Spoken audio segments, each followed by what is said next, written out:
Well, hey there, everybody. This is Corey, and you are tuning into the Chasing Better podcast, kind of the relaunch of this, calling it season three. But I don't know if there was any rhyme or reason behind the first two seasons, but I'm trying to do a better job of tracking this. But this is episode number two. I'm also live on, not live, but I'm also on YouTube and other places, I believe, for those that want to see my face and not just hear my voice. Um, so, wow, this last week has been kind of a whirlwind, and I have gotten more people that have reached out to me in this last week about any of my content than I've truly ever had. And I think that the vast majority of it has been incredibly encouraging. Some of it hasn't been, but that goes with the territory. I think anytime you talk about anything, there's going to be some people that resonate with it and some people that don't. I talk about faith, and a lot of what I'm going to be talking about over the next several weeks, months, whatever, is a lot of my story, and faith is a part of my story, and deconstructing that is a part of my story, because it's been a part of my life, and I've feel burdened, um, not in a negative way. I've always been someone.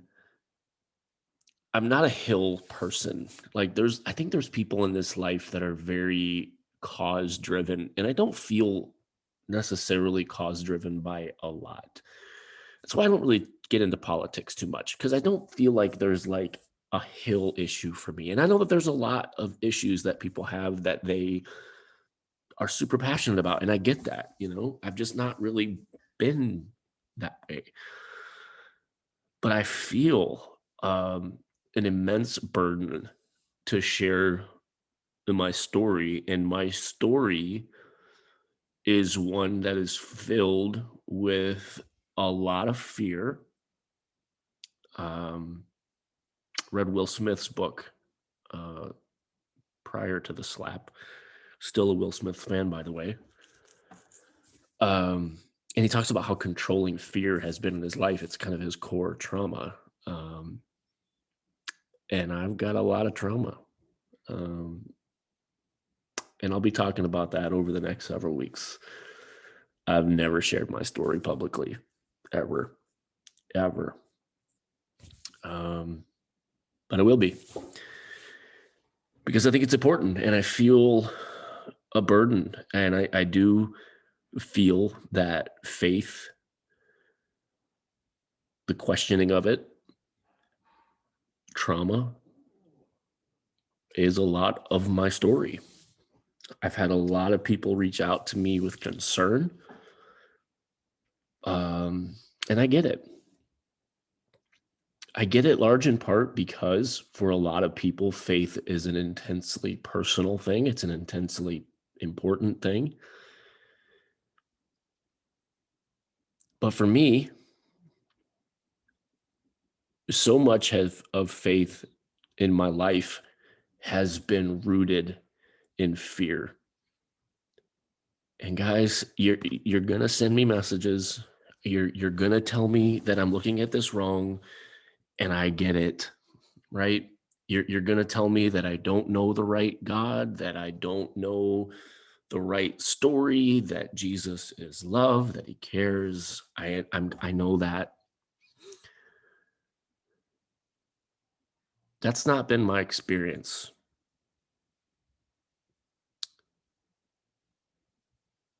My experience has been rooted in fear a lot in my life. And I think a lot of that comes down to eternity. And I think a lot of people, and so much, I remember as a kid being absolutely mortified, afraid of being left behind in some rapture of living in end times and being persecuted for my faith and being tied to some freaking post and being told to stand for my faith. And if I didn't, that if I was getting whipped in the fucking back. And I'm sorry I just said that word, because I know that for some of you, you're not going to listen to anything the rest of this whole podcast because I said that word. And I don't apologize for it. It's a word, by the way. If I was in Ireland, I'd be hearing that word every day on freaking Sunday or fucking Sunday, whatever you want to say. I'm sorry. And listen, I'm so tired. I'm tired of being burdened. I'm tired of feeling afraid. I'm tired. I had a lot of people, and I mean a lot. I think sometimes when people say things on social media, like I've had lots of people reach out. Really, that's code for like one. And you want to come across that you're more significant than you really are. Can I say this? I've never wanted to be an influencer less in my life. There was a time in my life, and to be honest, I get this question a lot. Like, why did you still pastor if you were deconstructing, if you didn't believe it? And I don't know if I would say that I didn't believe it. I would say I believed it at the time, and I would say that I also didn't know anything else. I knew I liked to stand in front of people. I knew I liked to talk, and I knew I liked to make people feel good. I didn't know how else to do it. I don't want to be an influencer. I don't. I want to be alive. That's what I want. If people are influenced, if people are inspired, if people like what I have to say, fine. But I've lived so much of my life and so much of my story filled with fear, and so much of it is rooted in this concept of eternity. So I've gotten a lot of people that have messaged me and said, Corey, you say that you're happy now, but your eyes tell a different story. I see pain in your eyes. I see conflict in your eyes. And you probably do. Because I think that my story has been one that has been filled with a lot of pain and a lot of conflict. Some bad choices, some human moments. 42 years old. And I'm not being pessimistic when I say that there's a good portion of possibility that says I am at the halfway portion of my life. Now, does that mean that I'm having some sort of midlife crisis? I don't know. I don't think so. I think I've gotten to the place in my life where I've just began to ask a lot of questions. And I've had questions about eternity for a long, long time. And I want you to hear this today. I am not questioning what you believe, nor am I trying to influence what you believe. I will say that if what you believe is rattled because of my questions, then I question how strongly you believe what you say you believe. My questions are not asked to make you question what you believe. My questions are posed to live my life out loud because it's what I do. And I think that I move as I move into this next phase of my life, I truly want to live it surrounded by the people that are my people. And I also know that I have the ability to be a human civil person, to know that I don't have to believe the same as you, worship the same God as you, say the same words as you, and we can still be friends. Like I've had a lot of people, and this is really crazy to me. Like a lot of people have reached out to me in the last week and said, I still love you. And I'm not, I understand it because I don't know like what, like, why wouldn't you? Like, why would that even, why is that even a question? Does that mean that the reason that a person loves and cares about someone is because of faith? We used to sing this stupid song when I was a kid, and I hated it. And it was like, I love you with the love of the Lord. Can I tell you something? One of my things that I hated when people would say things like, I love you in Christ. You're my sister in Christ. Basically, translation, if it wasn't for him, I wouldn't, right? But in this song, like, I love you with the love of the Lord, we'd like walk around and hug people. And you know me, I don't like hugging people. And people would come up to me, like old ladies, and hug me, and they smelled like mothballs and that. Nice people. I'm sure they're nice people. I'm sorry, that was not very nice. Wish I could edit that out, but I'm not an edit person, so I'm just gonna leave it. Nice people.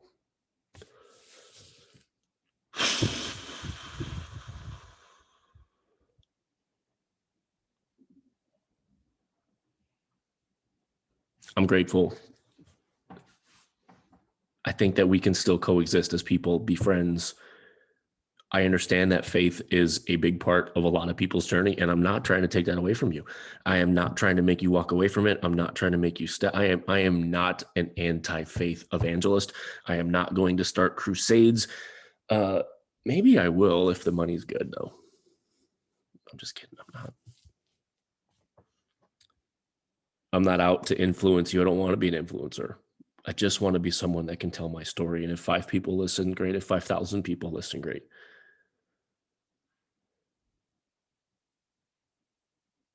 But I've gotten to a place in my life where I've allowed myself to ask questions.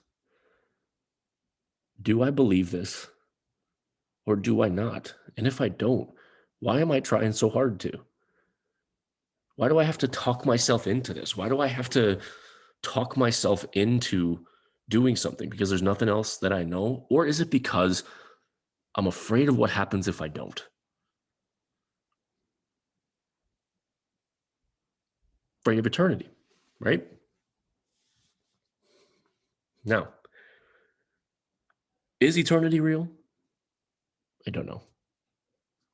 And neither do you. Now, I know that your interpretation of what it says in the Bible tells you that it does. I get it. The rapture was also supposed to take place on 8/8/1988 too, and it didn't. All right.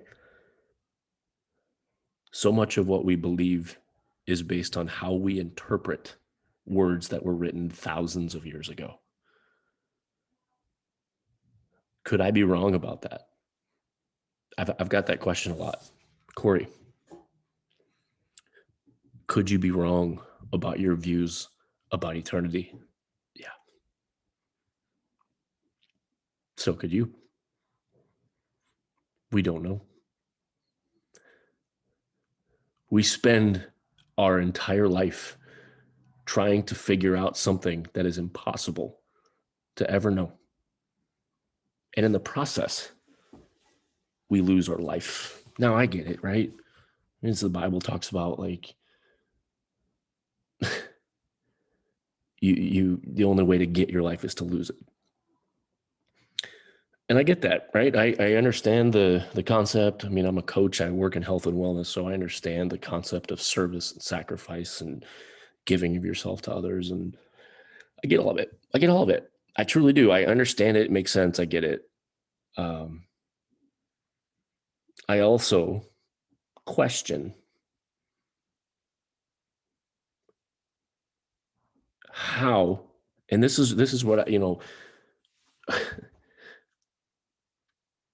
I'm telling you, if you, I've got this a ton, right? Prayers, pray for me, pray for me. I'm praying for you, praying for you. You keep praying for me. You can keep praying for me, but I will 100% promise you this: there is not an ounce of chance, and it could be because I'm stubborn as hell.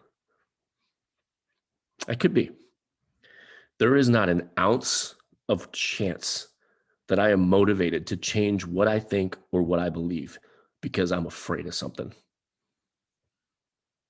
Not a chance. So if you're a praying person and you want to pray for me, I invite you to. But if God is who he says he is, and he is who you say he is,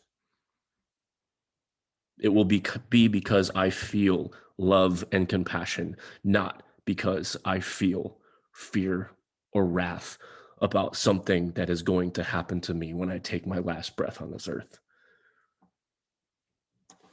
Because the truth is,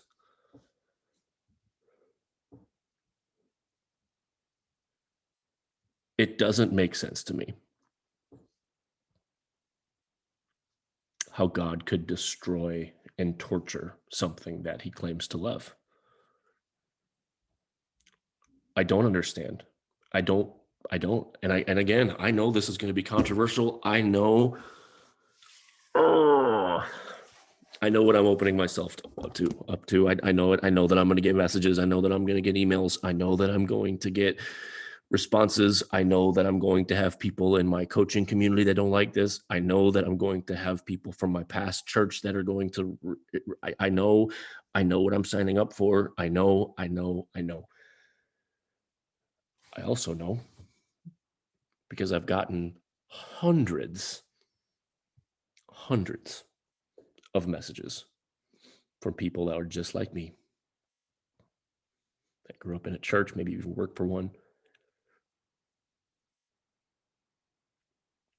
And you find yourself at a different place in life, a different season in life. And I guess all I want to invite you to do, because what's the worst that can happen with all this? I invite you to be okay with asking questions. I invite you to question everything. I invite you to question your faith. What might come on the other side of that? Maybe you believe it more. I don't know. But I invite you as an adult human being to discover the faith that you choose, not just the one that you know and that was given to you. And I'm not trying to take it away from you, because I also know that just like my experience has been one thing, yours might be another. I've gotten messages from people that have talked about being addicted to drugs, being in terribly low, difficult, desperate abuse, trauma stories. And I have no abuse. More than I care to tell you, I know it, and you'll hear it.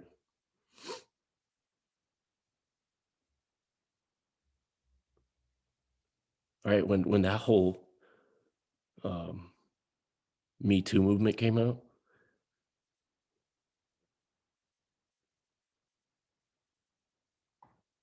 I can look at that and anyone that would say Me Too and authentically say, Me Too. And you'll hear that story when it's ready to be told. But I invite you to be okay with asking questions. And I want you to know that if you're listening to this and you're at a place in your life where you are dealing with some trauma, some grief, some abuse, you're asking some questions. I get it. I'm with you.